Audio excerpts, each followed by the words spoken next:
So, hi Wow Life, another video, another share guys, another POV. Actually, tamang usapan lang ito ngayon sa naobserbahan ko sa Rochelle. Ito yung realidad ngayon sa Rochelle, LDR. Dahil pinili ni Dodong na sa malayo siya magbigay tulong. At para sa akin naman, wala naman ang problema dyan. Anyways, bahala na sila dyan kasi siguro naman sa bagay na yon napag-uusapan na nila yan ng mabuti. Ngayon, napapansin ko kay Langga Rachel, syempre bilang isang babae, talaga namang mahal na mahal niya si Dodong, syempre mahirap din yun sa kanya, pero wala naman siyang magagawa kundi support na lang, 'di ba? Pero ang hindi ko lang din maintindihan sa ibang mga fans na hanggang ngayon ay tuloy pa din yung demand nila ng kilig, kilig, kilig. Wala na ngang kilig. Paminsan-minsan na lang yung kilig kasi malayo nga sila sa isa't isa. Buti kung nag-focus sila sa sa drama-drama or yung Rochelle serye nila noon, ayun, kaya pwede yun. Araw-araw may kilig dapat sana. Kaso, iba yung path na pinili nila. 'Di ba? Syempre, malayo si Dodong at saka silang Rachel, focus sa pag-aaral at kung may time siya, ayun, nagcha-charity. 'Di ba? Which is good. Kasi, syempre, kailangan niyang kumayod, kailangan niya gawin ang lahat, kailangan niya ibigay yung best niya para sa channel niya, para sa kanilang lahat, para sa pamilya, sigurado ako. 'Di ba? Kasi breadwinner siya bilang panganay, 'di ba? At wala namang ibang aasahan ng pamilya kundi siya lang talaga. Hindi ko lang din maintindihan sa ibang mga bashers na hanggang ngayon ay G na G pa rin sila kay Rachel. Kung ayaw niyo na kay Rachel, di exit, 'di ba? At wala na dapat pang kung ano-anong sabihin dahil hindi na natin or hindi niyo na mababago ang realidad ngayon na napag-usapan nila na ang totoo ngayon ay malayo sila sa isa't isa. Bihira na lang sila magkakasama. 'Di ba? So, pagiging sa sitwasyon nila ngayon na LDR, para sa akin pagsubok na agad 'yon. Lalo pat ay hindi sila masyadong sanay sa LDR na yan, ngayon lamang. Pero kailangan nilang gawin kasi para sa kanilang mga channel, para sa community. Bilang leader si Roel dyan sa community, talagang kailangan niyang gawin ang best niya. 'Di ba? And bilang girlfriend si Rachel, ay syempre kailangan niyang sumuporta lang din. Pero hindi rin maiwasan na magkakaroon din sila ng hindi pagkakaunawaan, kung meron man, 'di ba? Pero hindi ibig sabihin na tapos na, 'di ba? Or yung iba din naman kasi minsan natitrigger din sila dahil sa mga sponsors, dahil sa mga sponsors na one-sided. Imbes na mas magiging dapat ay magkaisa, 'di ba? Kung sumuporta ka sa isa, support ka din sa isa. Pero may iba talagang sponsors na hindi mo mapipilit at isa lang talagang sinuportahan nila. Well, para sa akin, I still stand yung sinabi ko noon. Wala namang problema kung may bias ka, kung may favoritism ka. Basta marunong kang rumispito sa feelings ng isa, 'di ba? Pero may mga sponsors talaga na lumagpas na din sa linya, 'di ba? So ngayon napapansin ko kay Rachel, kay Langga Rachel, may mga live siya na malungkot, pilit niyang nilalabanan ang mga bashers din, syempre, at kung ano pa mang mga problema na talaga namang nararamdaman ko na talagang medyo mabigat din, pero carry lang. Still positive and nanatiling matatag pa rin siya.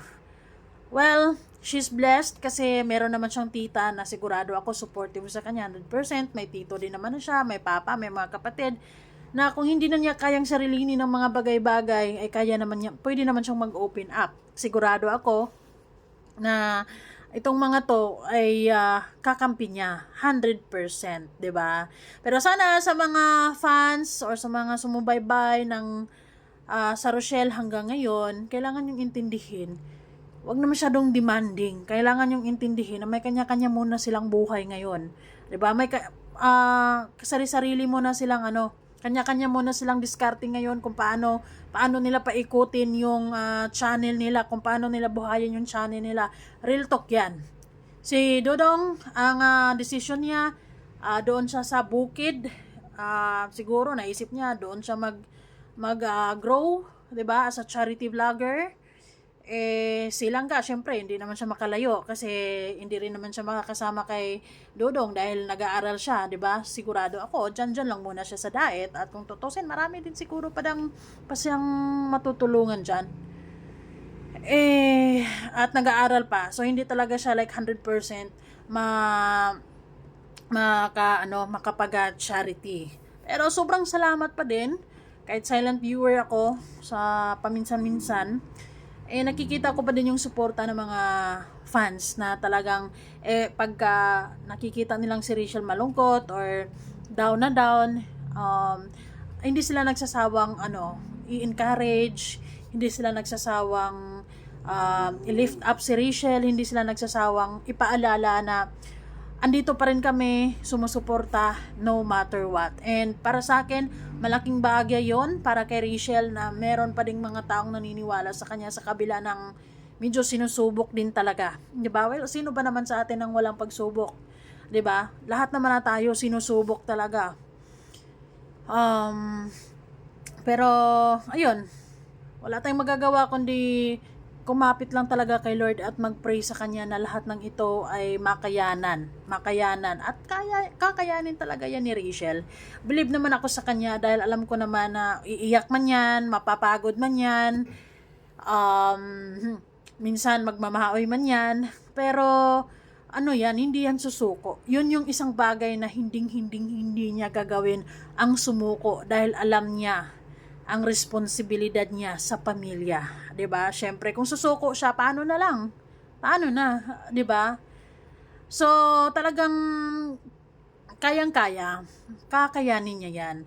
And good thing, nakakabilib din dahil magaling din siyang gumawa ng mga contents, magaling din siyang mag-isip ng mga contents. Kasi imagine mo hindi sila magkakasama ni Dudong, di syempre medyo struggling or medyo challenging para sa kanya ang mag-isip ng content araw-araw, 'di ba? Plus nag-aaral pa.